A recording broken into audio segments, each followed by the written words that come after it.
Okay, so yesterday we discussed the most of the properties of the metal.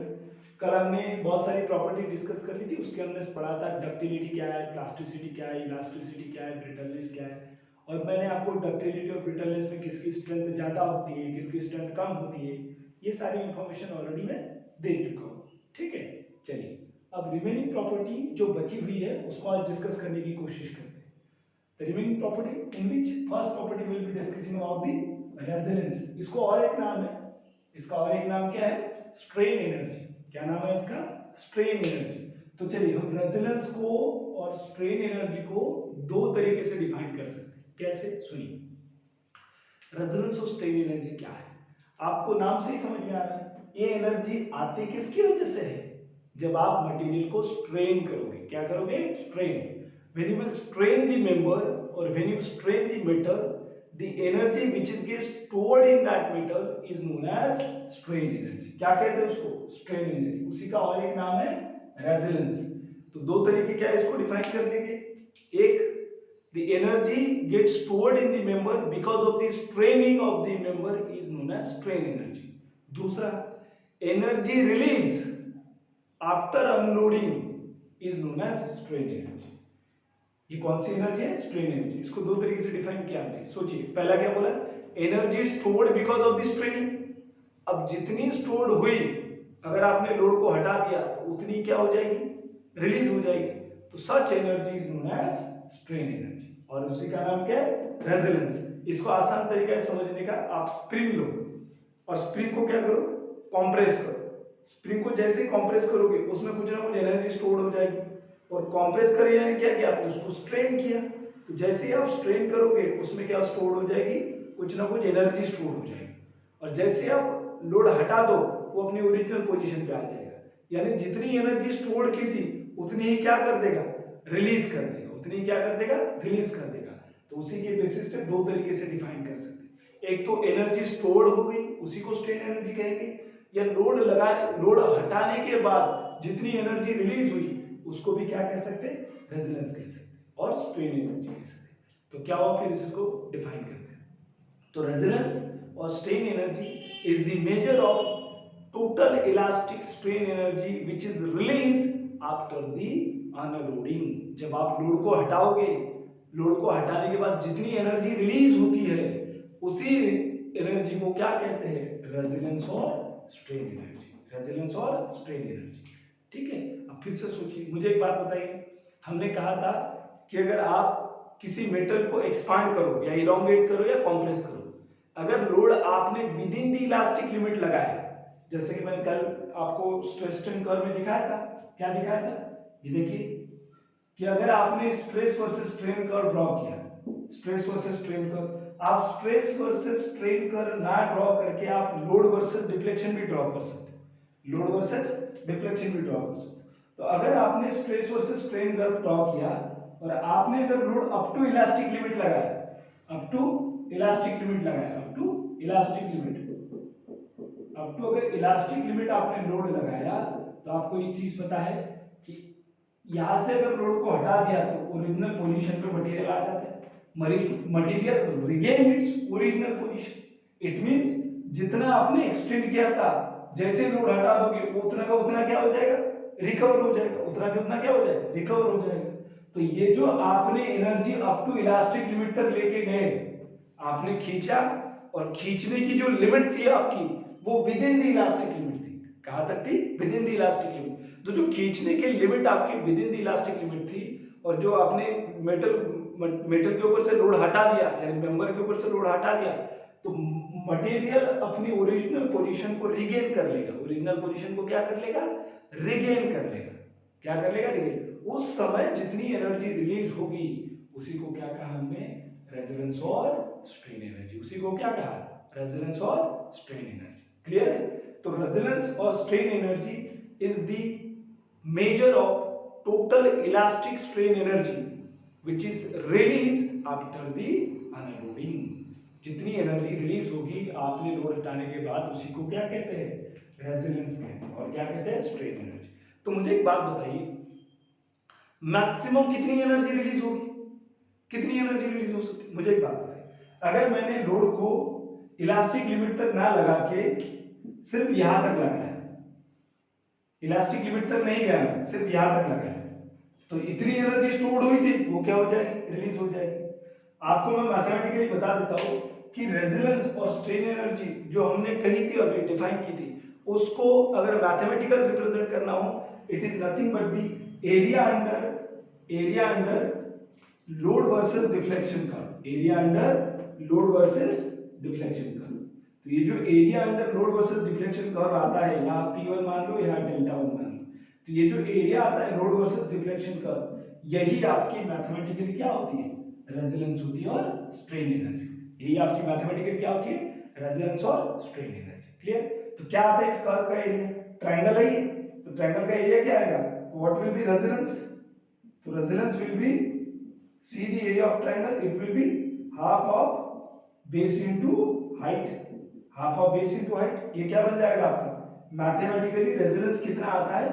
तो it is nothing but the area under the load versus deflection का, area under the load versus deflection का। अगर आप load बढ़ा दो तो curve के अंदर का एरिया भी क्या हो जाएगा? फिर से बढ़ जाएगा, बराबर है। आप लोड और बढ़ाओ, और ज्यादा एरिया आ जाएगा। आप ऐसा लोड बढ़ाते बढ़ाते कहां तक जा सकते हो? Up to elastic limit, up to elastic limit, up to elastic limit. तो अप टू इलास्टिक लिमिट तक जितनी एनर्जी स्टोर्ड हुई, अप टू इलास्टिक लिमिट तक जितनी एनर्जी स्टोर्ड हुई, उसको कहते हैं प्रूफ रेजोनेंस। उसको क्या कहते हैं? Proof resonance. तो नेक्स्ट टर्म आ गई हमारे पास, एक है प्रूफ रेजोनेंस। कौन सी आ गई? Proof resonance. यहाँ हियर प्रूफ मींस मैक्सिमम, यहाँ पे प्रूफ का क्या मतलब है? मैक्सिमम। तो this will be called as proof resonance. इसको क्या कहते हैं? Proof resonance. आप सुनिए, रेजोनेंस और प्रूफ रेजोनेंस में क्या फर्क है। मैंने कहा resonance is the elastic strain energy stored in the metal, और is the elastic strain energy released after unloading the member. Clear? तो मुझे एक बात बताइए, अगर लोड मैंने इतना लगाया तो इसके करस्पॉन्डिंग इतनी एनर्जी स्टोर हो जाएगी सिर्फ। अगर लोड मैंने यहां तक लगाया तो एनर्जी बढ़ जाएगी, और बढ़ाओ तो एनर्जी बढ़ जाएगी। तो अगर आप सोचो तो रेजिलेंस में वैरी कर सकता हूं। आप अगर लोड कम लगाओ तो कम रेजिलेंस आएगा, ज्यादा लगाओ तो ज्यादा रेजिलेंस आएगा। मैक्सिमम कहां तक जा सकता हूं? इलास्टिक लिमिट तक। कहां तक जा सकता हूं? इलास्टिक लिमिट तक। इसके बाद अगर जाऊंगा तो पूरी की पूरी एनर्जी रिकवर नहीं होगी, पूरी की पूरी स्ट्रेन एनर्जी रिकवर नहीं होगी, फिर वो रेजोनेंस नहीं रहेगा। क्योंकि पता है आपको, इलास्टिक लिमिट के बाद अगर आपने लोड को लगाया तो कुछ ना कुछ परमानेंट डिफॉर्मेशन आ जाता है, तो पूरी की पूरी एनर्जी रिकवर नहीं होगी। इसलिए रेजोनेंस हमने सिर्फ इलास्टिक लिमिट तक ही डिफाइन की है, इलास्टिक लिमिट तक ही है। ठीक है? और आपको एक बात और आगे चल के बताऊंगा मैं कि मैं बोलना क्या चाह रहा हूं। तो मुझे एक बात बताइए, अप टू इलास्टिक लिमिट जितनी एनर्जी स्टोर हो सकती है उसी को क्या कहा हमने? Proof resilience. यानी रेजिलेंस की मैक्सिमम वैल्यू क्या बन जाता है? प्रूफ रेजिलेंस बन जाता है। रेजिलेंस की मैक्सिमम वैल्यू क्या बन जाती है? प्रूफ रेजिलेंस बन जाती है। क्लियर है? तो दो टर्म का डिफरेंस क्लियर, एक है रेजिलेंस, दूसरा है proof resilience. One is resilience and another is proof resilience. तो रेजिलेंस वैरी कर सकता है, आप लोड को चेंज करो रेजिलेंस चेंज हो जाएगा, करस्पॉन्डिंग डिफ्लेक्शन चेंज हो जाएगा। आप लोड को फिर से चेंज करो, फिर से आपका रेजोनेंस चेंज हो जाएगा। लेकिन अगर आप प्रूफ रेजोनेंस की बात करो तो ये मैक्सिमम वैल्यू है रेजोनेंस की, ये रेजोनेंस की क्या है? Maximum value. ठीक है? अब इसका मैथमेटिकल रिजल्ट क्या आता है वो देखते हैं थोड़ा सा। ठीक है? क्या आता है इसका मैथमेटिकल रिजल्ट?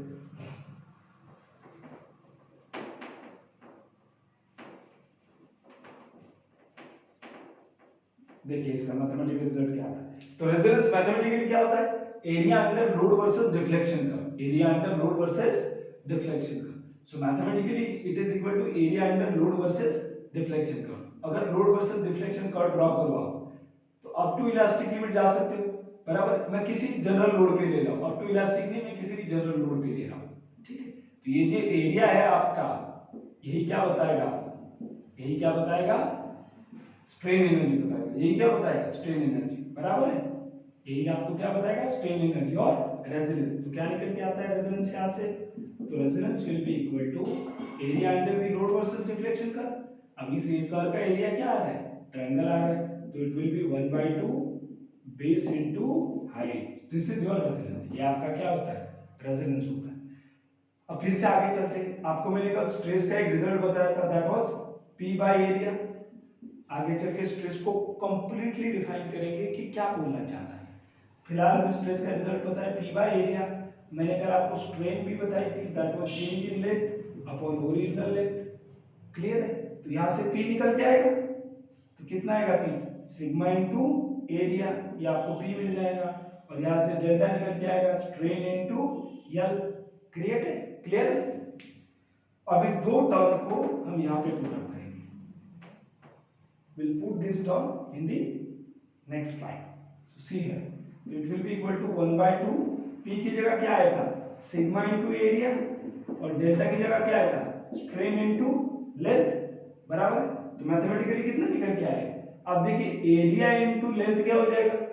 मेटल का वॉल्यूम हो जाएगा। क्या हो जाएगा? मेंबर का वॉल्यूम हो जाएगा। It will be equal to stress into strain into volume. क्या निकल के आएगा? वॉल्यूम। क्लियर है? ये आपका है रेजिलेंस, ये आपका क्या है? रेजिलेंस है। और थोड़ा सा आगे गए तो आपको एक चीज पता होगी, बाकी मैं आगे डिस्कस करूंगा, फिलहाल यहाँ पे सुन लो। एक चीज और है हमारे पास, the Young's modulus is nothing but the ratio of stress by strain. Ratio of stress by strain. तो अगर मैं स्ट्रेन को यहाँ से निकालूं तो कितना आता है? स्ट्रेन को निकालूंगा तो कितना आएगा? It will be equal to stress upon Young's modulus. ये यहाँ पे पुट अप कर दो तो कितना है? 1/2 इंटू सिग्मा इंटू स्ट्रेन कितनी आई? Stress by Young's modulus of elasticity into volume. Into क्या आ गई? वॉल्यूम। अगर आप फिर से इसको आगे सॉल्व करो तो it will B sigma square upon 2e into volume into volume. तो ये हो गया आपकी रेजिलेंस, ये क्या हो गया आपकी? रेजिलेंस और स्ट्रेन एनर्जी, और स्ट्रेन एनर्जी। तो आपकी ये हुई रेजोनेंस और स्ट्रेन एनर्जी। तो ये मैंने डिराइव किया है, आपको डिराइव करने की जरूरत नहीं है, आप डायरेक्टली लिख सकते हो resonance is equal to sigma square upon 2e into volume into क्या आ गया? वॉल्यूम। तो ये आ गया आपका रेजोनेंस। तो this is your resonance. Mathematically resonance ये होता है। क्लियर है? तो दिस इज योर रेजोनेंस। तो mathematically resonance will B this. ठीक है? ओके। तो फिर से आगे चलते हैं। अब यही अगर स्ट्रेस इलास्टिक लिमिट तक की हो जाए, कहां तक की हो जाए? इलास्टिक लिमिट तक की। कहां तक की? इलास्टिक लिमिट तक की। तो यही रेजोनेंस क्या बन जाएगा आपका? प्रूफ रेजोनेंस बन जाएगा, क्योंकि ये तो मैंने स्ट्रेस लिखी है, कुछ भी हो सकती है, किसी भी लोड के करस्पॉन्डिंग हो सकती है। हो सकता है मैं इसके अंदर का लोड लगाऊं तो वो रेजोनेंस आ जाएगा, और इसके और कम लोड लगाओ तो वो भी रेजोनेंस हो जाएगा। तो ये जो मेरी स्ट्रेस है किसी भी जनरल लोडिंग के करस्पॉन्डिंग है, किसी भी जनरल लोडिंग के करस्पॉन्डिंग। लेकिन अगर यही स्ट्रेस को बढ़ाते बढ़ाते मैं अगर इलास्टिक लिमिट तक ले गया, कहां तक ले गया? इलास्टिक लिमिट तक। यहां से एक पॉइंट और अजम्पशन में मैं आपको बता देता हूं क्या होता है। हम क्या करते हैं? मेटल को लीनियरली इलास्टिक मानते हैं अप टू यील्ड स्ट्रेंथ। कहां तक? यील्ड स्ट्रेंथ तक। जबकि वो लीनियरली इलास्टिक होता है क्या? नहीं। हमने बताया था कल मैंने आपको कर्व में, यहां से लीनियर नहीं रहेगा, कर्वीलिनियर बिहेवियर हो जाएगा। कौन सा बिहेवियर हो जाएगा? कर्वीलिनियर। लेकिन we assume that material is linearly elastic. क्या मानते हैं मटेरियल को? Linearly elastic up to yield point, up to yield point. तो अगर मटेरियल को मैं linearly elastic up to yield point मान गया तो मेरा स्ट्रेट बिहेवियर कहां तक आ जाएगा? यील्ड पॉइंट तक। कहां तक आ जाएगा? यील्ड पॉइंट तक। तो यील्ड पॉइंट तक मैक्सिमम स्ट्रेस कितनी होती है? Sigma Y square. क्या होती है? Sigma Y square upon 2e into volume. तो जब सिग्मा की वैल्यू सिग्मा वाई बन जाएगी तो मेरा रेजिलेंस क्या बन जाएगा? प्रूफ रेजिलेंस बन जाएगा। क्या बन जाएगा? Proof resilience. It will B proof resilience. जब सिग्मा की वैल्यू सिग्मा वाई पहुंच जाएंगी तो रेजिलेंस मेरा प्रूफ रेजिलेंस बन जाएगा। यानी maximum value of resilience is known as proof resilience. Maximum value of resilience क्या बन जाती है? प्रूफ रेजिलेंस बन जाती है। क्लियर है? बराबर? ठीक है, चलिए मिटा देता हूं इसको, थोड़ा सा आगे चलते हैं।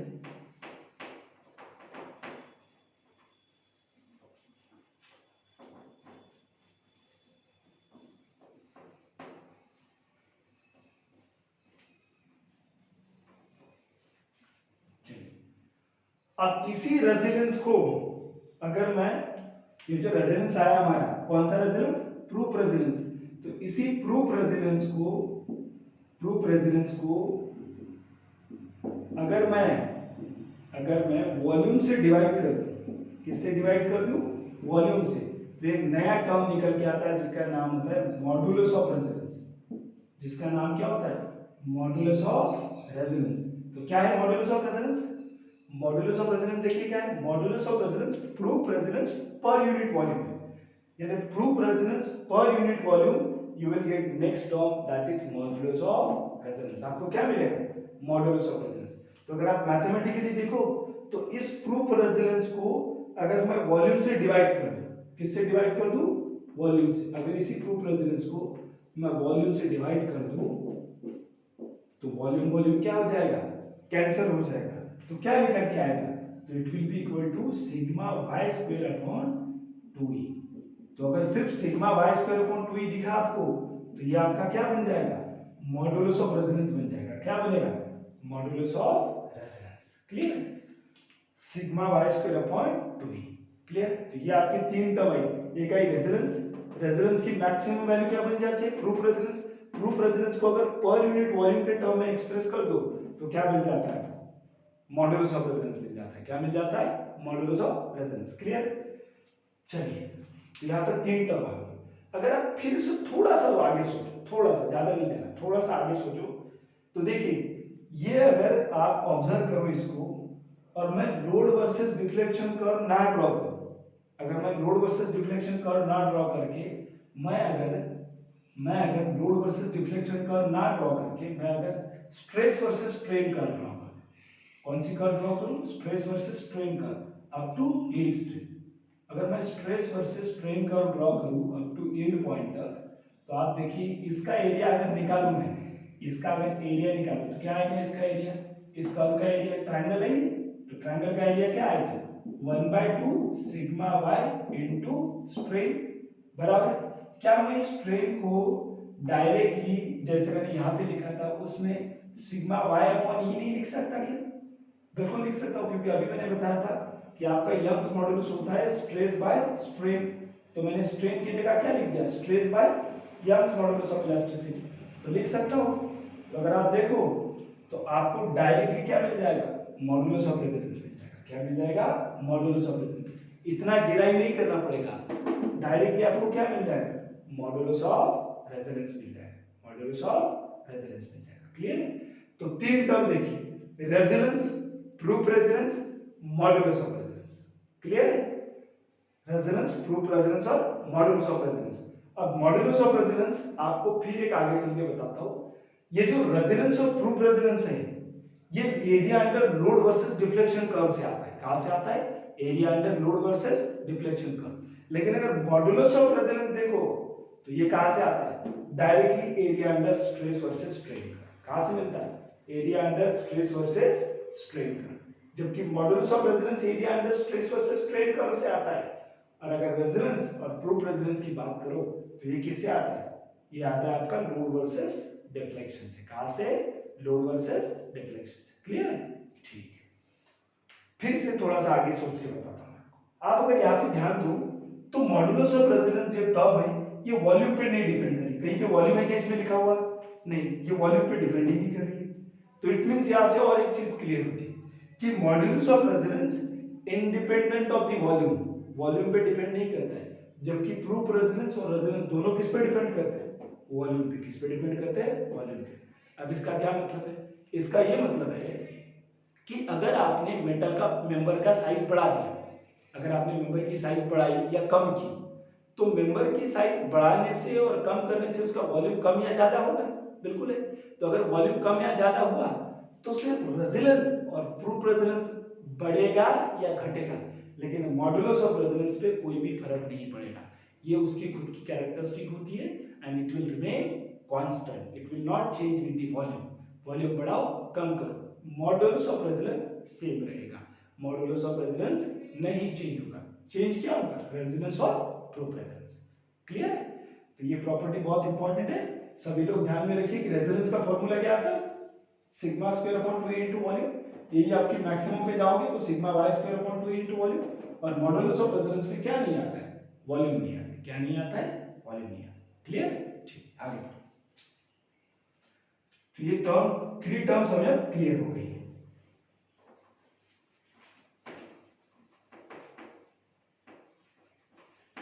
यहाँ पे 3 टर्म क्लियर हुई है हमें।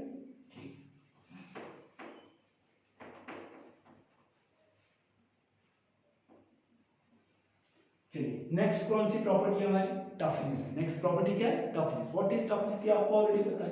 दिस प्रॉपर्टी, ये प्रॉपर्टी को हम कहाँ पे यूज करते हैं, ये प्रॉपर्टी को यूज करते हैं हम ड्यूरिंग द इंपैक्ट लोडिंग। जब भी इंपैक्ट लोड होगा उस समय कौन सी प्रॉपर्टी होनी चाहिए हमारे पास, टफनेस। तो क्या बताती है property, this property is the resistance against impact, resistance against impact. It means that if you are applying the impact load over the member, it may fracture. It may fracture. तो अगर fracture नहीं हो रहा है तो member क्या है, tough है। मेंबर क्या है, टफ है। It means toughness of that material और toughness of that metal is more, that's why it is not getting fracture during the impact loading. तो सिंपली इसको क्या कहेंगे, it is the resistance against the fracture during impact loading, during impact loading. Such resistance of the member is known as toughness. इसको क्या कहते हैं, toughness कहते हैं। अब इसको मैथमेटिकली कैसे रिप्रेजेंट करते हैं, मैथमेटिकली मुझे एक बात बताइए, आपने स्ट्रेस स्ट्रेन कर्व ड्रॉ की थी तो फ्रैक्चर कहाँ पे हो रहा था, एंड पॉइंट पे। कहाँ पे हो रहा था, एंड पॉइंट पे। अगर फिर से मैं आपको बताऊं थोड़ा सा लेटर, तो देखिए फ्रैक्चर कहाँ हो रहा था, एंड पॉइंट पे।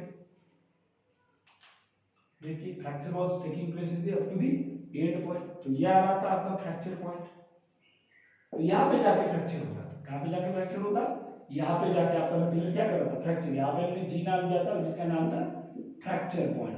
कौन सा नाम था, फ्रैक्चर पॉइंट। तो अब मुझे एक बात बताइए, अगर मेरी टफनेस मैं बोल रहा हूँ तो टफनेस में अगर इसको मैथमेटिकली स्ट्रेस स्ट्रेन कर्व के अंदर शो करना चाह रहा हूँ, कहाँ के, किसके अंदर, स्ट्रेस स्ट्रेन कर्व के अंदर। तो जैसे ही मेटल में आपने, जैसे मेंबर पे लोड लगाया आपने, जैसे मेंबर पे इंपैक्ट लोड लगाया, और इंपैक्ट लोड लगाने के बाद अगर एनर्जी स्टोर्ड उसके अंदर अप टू फ्रैक्चर पॉइंट तक आ गई, कहां तक आ गई, फ्रैक्चर पॉइंट तक। अब इसके बाद उसके पास एनर्जी स्टोर करने का कोई ऑप्शन नहीं है, क्योंकि मटेरियल इस पॉइंट पे क्या कर जाता है, फ्रैक्चर कर जाता है। मटेरियल इस पॉइंट पे क्या कर जाता है, फ्रैक्चर कर जाता है। तो मटेरियल अगर इस पॉइंट पे फ्रैक्चर कर गया, इसका मतलब इसके आगे वो एनर्जी स्टोर कर सकता है क्या, बिल्कुल नहीं। तो मैथमेटिकली जो टफनेस है वो area under stress strain curve होता है up to fracture point, up to fracture point. Clear है। तो दो चीजें बताई मैंने कि टफनेस होता क्या है, toughness is the resistance against fracture during the impact. जब आप इंपैक्ट लोड लगाते हो तो उस समय जो फ्रैक्चर के अगेंस्ट रेजिस्टेंस होता है उसी को क्या कहते हैं, हम टफनेस कहते हैं।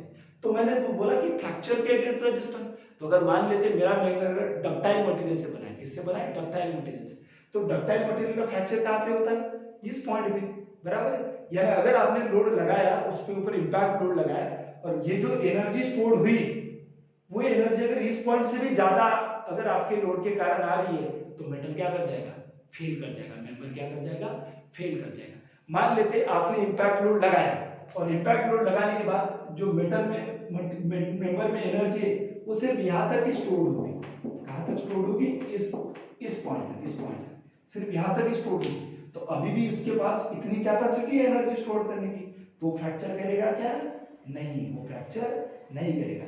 आपने फिर से लोड बढ़ाया, यानी अगर आपने इंपैक्ट लोड फिर से बढ़ा दिया, हो सकता है एनर्जी स्टोर यहाँ तक आ जाए, और इसके बाद भी आपने इंपैक्ट लोड को बढ़ा दिया तो मेटल क्या कर जाएगा, मेंबर क्या कर जाएगा, फेल कर जाएगा, मेंबर क्या कर जाएगा, फेल कर जाएगा। क्लियर है। तो जैसे मैंने रेजिलेंस बताया था और उसको mathematically area under load versus deflection curve कहा था, उसी प्रकार मैं टफनेस बोल रहा हूं, और toughness is the area under load versus deflection curve. फिर से ध्यान रखिए, toughness area under load versus deflection curve, load versus deflection curve up to fracture point, up to fracture point is known as toughness. उसको क्या कहते हैं, toughness. तो this is your toughness, area under load versus deflection curve up to fracture point is nothing but the toughness. Clear है।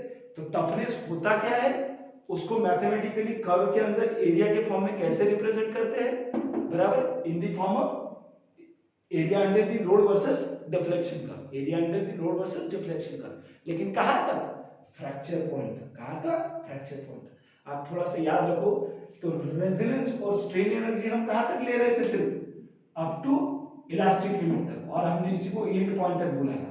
तो up to and point तक जा रहे थे आप, उसके आगे जा रहे थे नहीं। तो यहां तक जो एनर्जी स्टोर होती है वो कौन सी होती है, रेजोनेंस और स्ट्रेन एनर्जी होती है। इसके आगे जो भी एनर्जी स्टोर होगी वो हमारा रेजोनेंस और स्ट्रेन एनर्जी नहीं होगा, उसको हम किसके फॉर्म में एक्सप्रेस कर सकते हैं, टफनेस के फॉर्म में। किसके फॉर्म में, टफनेस। तो toughness is the area under load versus deflection curve up to fracture point. यहां से यहां तक का जो एरिया आता है इस कर्व के अंदर का, वो क्या होता है, टफनेस होता है। वो क्या होता है, टफनेस। और सिर्फ इलास्टिक लिमिट तक का जो एरिया आता है वो क्या होता है, रेजोनेंस होता है, और स्ट्रेन एनर्जी। क्लियर। तो दो टर्म क्लियर रखना, रेजोनेंस सिर्फ इलास्टिक लिमिट तक की एनर्जी है, और टफनेस जीरो से यहां तक की एनर्जी है। क्लियर है, ठीक। और इसी टफनेस को अगर वॉल्यूम से डिवाइड कर दो, किससे डिवाइड कर दूं, वॉल्यूम से। किससे, वॉल्यूम से। तो एक नया टर्म निकल के आता है जिसका नाम होता है मॉडुलस ऑफ टफनेस। जिसका नाम क्या होता है, मॉडुलस ऑफ टफनेस। तो नया टर्म निकल के आता है, toughness per unit volume is known as modulus of toughness. Clear. Toughness per unit volume is known as modulus of toughness. ठीक है। फिर से यही, यहाँ पे भी वही बात है कि मॉडुलस ऑफ टफनेस आपका वॉल्यूम के ऊपर डिपेंड नहीं करेगा। जैसे आपका मॉडुलस ऑफ रेजोनेंस वॉल्यूम के ऊपर डिपेंड नहीं करता, उसी प्रकार मॉडुलस ऑफ टफनेस आपका वॉल्यूम के ऊपर डिपेंड नहीं करेगा। क्लियर है। टफनेस वॉल्यूम के ऊपर डिपेंड करेगा, वॉल्यूम बढ़ाओगे टफनेस बढ़ जाएगा, लेकिन मॉडुलस ऑफ टफनेस और मॉडुलस ऑफ रेजोनेंस दोनों वॉल्यूम पे डिपेंड नहीं करते।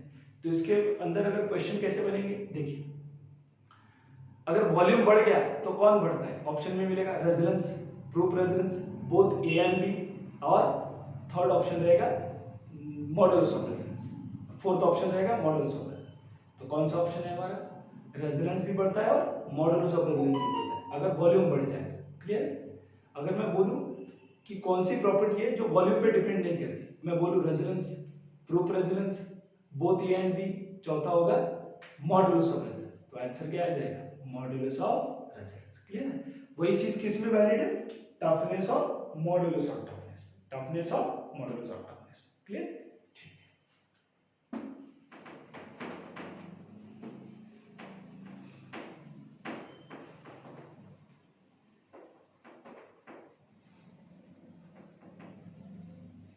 तो अगर सिंपली एरिया कर्व के अंदर लिखा हुआ आपको मॉडुलस ऑफ रेजोनेंस और मॉडुलस ऑफ टफनेस, तो मॉडुलस ऑफ रेजोनेंस दिखाओगे तो area under stress versus strain curve होता है।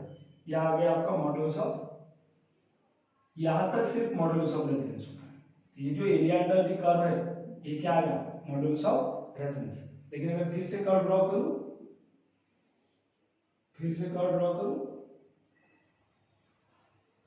और यहां तक का जो एरिया आता है, यहां से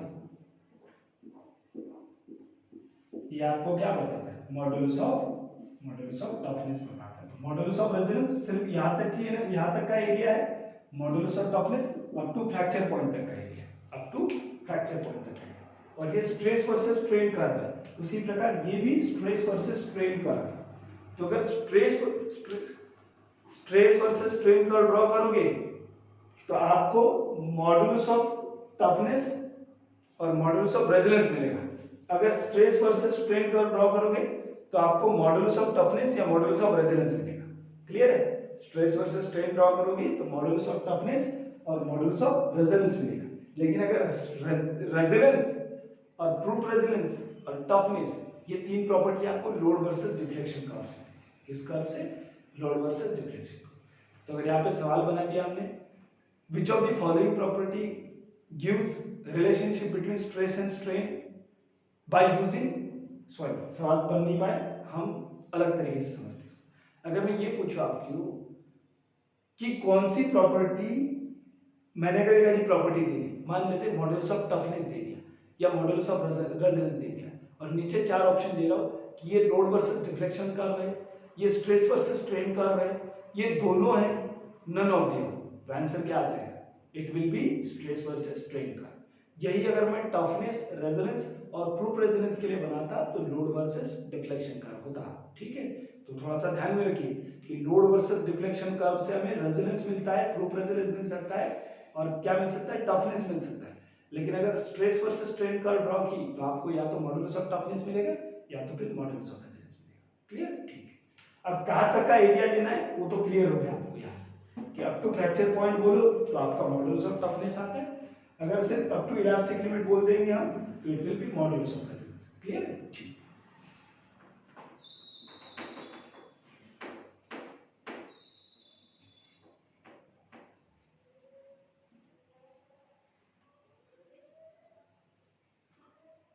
नेक्स्ट है हमारा फटीग। Next point fatigue. तो फटीग एक प्रकार का फेल्योर होता है। फटीग क्या होता है? एक प्रकार का फेल्योर होता है। कैसे होता है देखिए, due to cyclic loading fracture failure may occur if the total energy stored in the member exceed the toughness of the member। फिर से सुनिए ध्यान से मैंने क्या बोला। Due to cyclic loading fracture failure में ऑकर। अब दो चीजें समझते हैं पहले, ड्यू टू साइक्लिक लोडिंग और फ्रैक्चर फेल्योर क्या होता है। देखिए, साइक्लिक लोडिंग का मतलब होता है, अगर मैं ग्राफ के थ्रू बताऊं आपको तो साइक्लिक लोडिंग और कुछ ही नहीं होती है। अगर मैं मेंबर में लोड लगाऊं तो करस्पॉन्डिंग क्या आ जाएगा, डिफ्लेक्शन आ जाएगा, बराबर है। तो लोड कर रहा हूं और लोड को हटा दो यानी अनलोड हो जाएगा, लोड हो जाएगा, अनलोड हो जाएगा। तो अगर ऐसे नेचर हुआ लोड का, लोड अनलोड, लोड अनलोड यानी साइक्लिक तरीके से जा रहे हो, लोड कर रहे हो, अनलोड कर रहे हो, लोड कर रहे हो, अनलोड कर रहे हो, इस प्रकार के लोड को कहते हैं साइक्लिक लोडिंग। कौन सी लोडिंग? Cyclic loading. आपका इससे बहुत अच्छा एग्जांपल है समझने का। आप कोई तार लो, आप देखना उसको तोड़ने के पहले क्या करते हो, आप ऐसे ऐसे रोटेट करते हो, ऐसे ऐसे घुमाते हो, यानी लोड करते हो, अनलोड करते हो, लोड करते हो, अनलोड करते हो। तो इस प्रकार की नेचर ऑफ लोडिंग को साइक्लिक लोडिंग कहा जाता है, लोड करना, अनलोड करना। तो यही बोल रहा हूं मैं, जीरो से पी तक जा रहा हूं, पी से जीरो पे आ रहा हूं, जीरो से पी तक जा रहा हूं, पी से जीरो पे आ रहा हूं, यानी लोड कर रहा हूं, अनलोड कर रहा हूं। तो इस प्रकार के नेचर को कहते हैं साइक्लिक लोडिंग। ठीक है, तो मैंने क्या बोला था फटीग में, due to cyclic loading fracture failure में ऑकर। अब फ्रैक्चर फेल्योर क्या होता है, फिर से देखिए, आप अगर लोड अनलोड करते जाओगे यानी साइक्लिक लोडिंग लगाते जाओगे तो एक पॉइंट पे वायर क्या कर जाता है, ब्रेक कर जाता है, वायर क्या कर जाता है, टूट जाता है। तो उसी को फ्रैक्चर कहते हैं, उसी को क्या कहते हैं, फ्रैक्चर कहते हैं। तो during cyclic loading fracture failure occurs in the member, such fracture failure is known as fatigue. उसी को क्या कहते हैं, फटीग कहते हैं। क्लियर हुआ? What is mean by fatigue?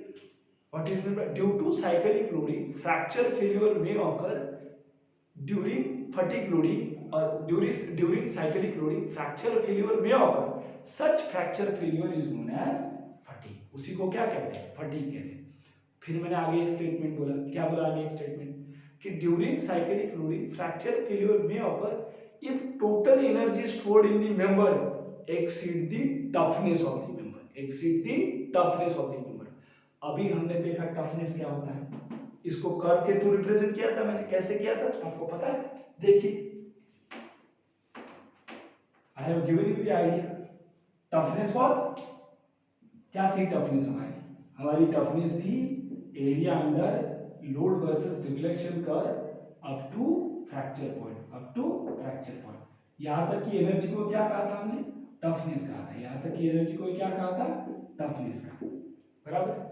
फिर टफनेस को फटीग के साथ कैसे रिलेट कर रहा है, फिर से समझिए, देखिए क्या बोल रहा है, during cyclic loading fracture failure में ऑकर। अब साइक्लिक लोडिंग क्या होती है और फ्रैक्चर फेल्योर क्या होता है ये तो समझ गए। If total energy stored in the member exceed the toughness, अगर टफनेस को एक्सीड कर गया तो total energy stored in the member toughness को एक्सीड कर गया तो क्या हो जाएगा, फ्रैक्चर फेल्योर हो जाएगा। क्लियर? अब क्या बोल रहा है इससे समझते हैं। क्या होता है ना, अगर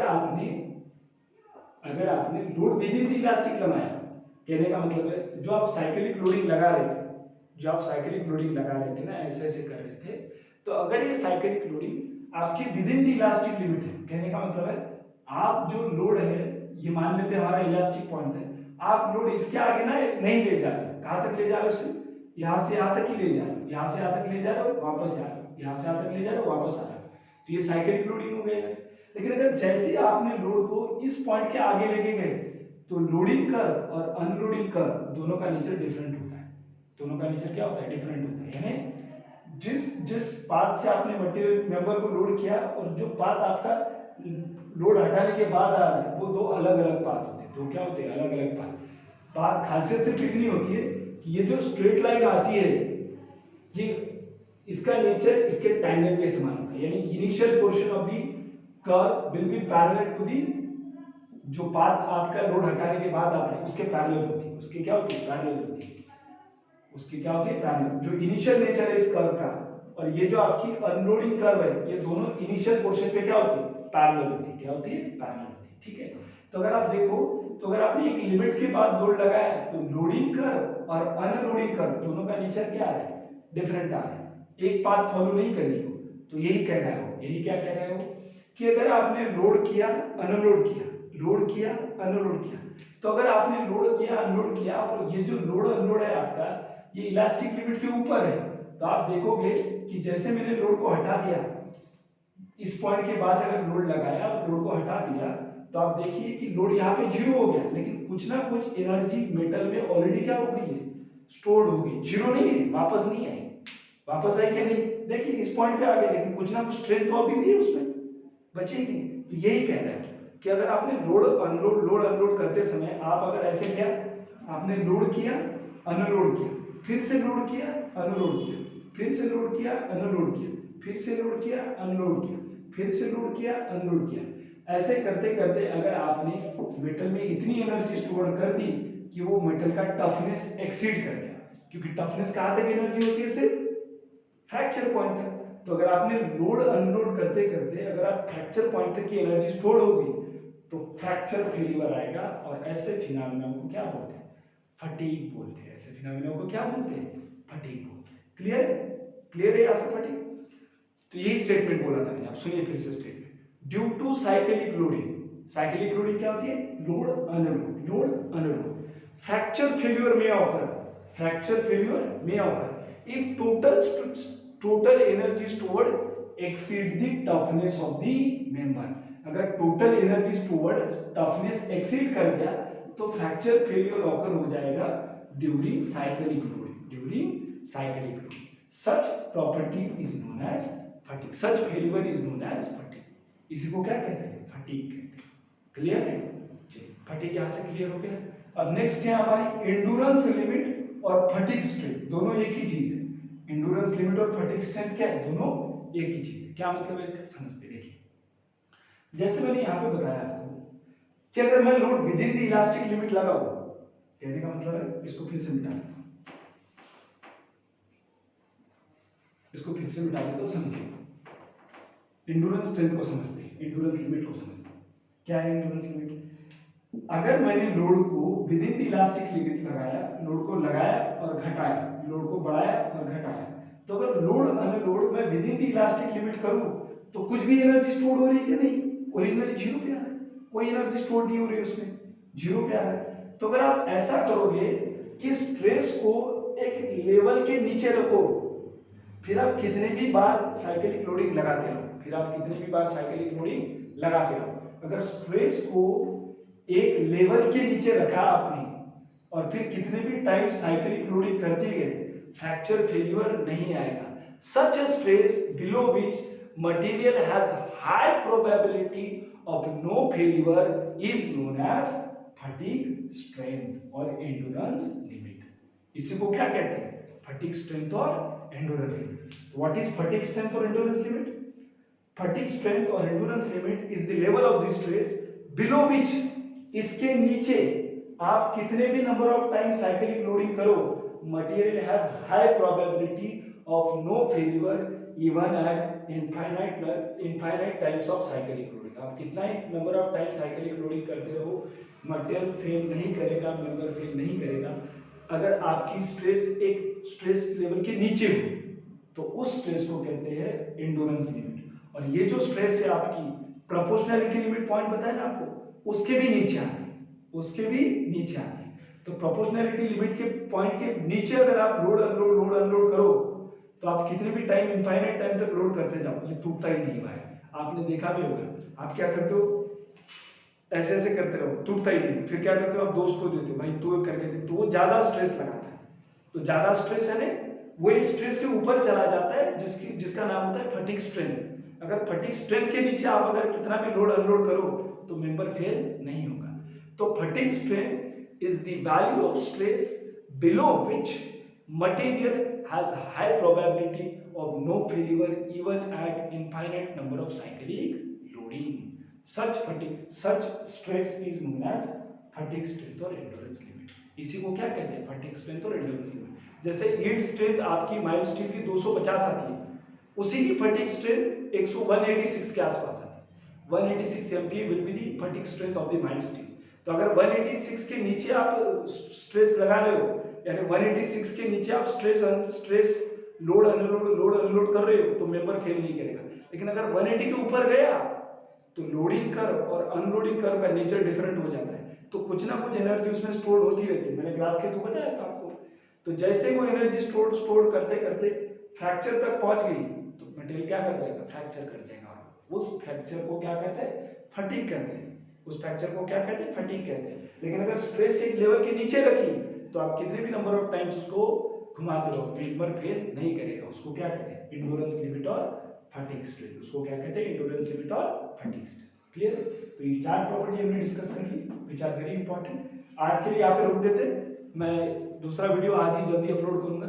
सिर्फ मैं ये वीडियो इसलिए अपलोड कर रहा हूँ, मैं चाहता हूँ ऑडियो और वीडियो क्वालिटी कैसी आ रही है। ठीक है, थोड़ा सा चेंजेस किए हैं, ऑडियो वीडियो क्वालिटी देखते, अगर उसमें भी थोड़ा प्रॉब्लम है तो फिर will change the hall and will get into the new transformation. हम थोड़ा सा एक अलग तरीके से जाएंगे ताकि उसका क्लियरिटी और व्यू बहुत अच्छा है, क्योंकि हमारा ऐप जल्दी लोड होने वाला है। आज या कल शायद मुझे लगता है आपको डाउनलोड करना पड़ जाएगा। जैसे ही आपका काम पूरा हो जाएगा फिर क्वालिटी इसमें कोई प्रॉब्लम नहीं आएगा। क्वालिटी हम उसमें इंप्रूव करने वाले, ऐप पे जो भी वीडियो देंगे बहुत क्वालिटी होंगे, उसमें कोई दौरा नहीं। ये सिर्फ सैंपल वीडियोज है जो आपको यूट्यूब पे। ठीक है, चलिए।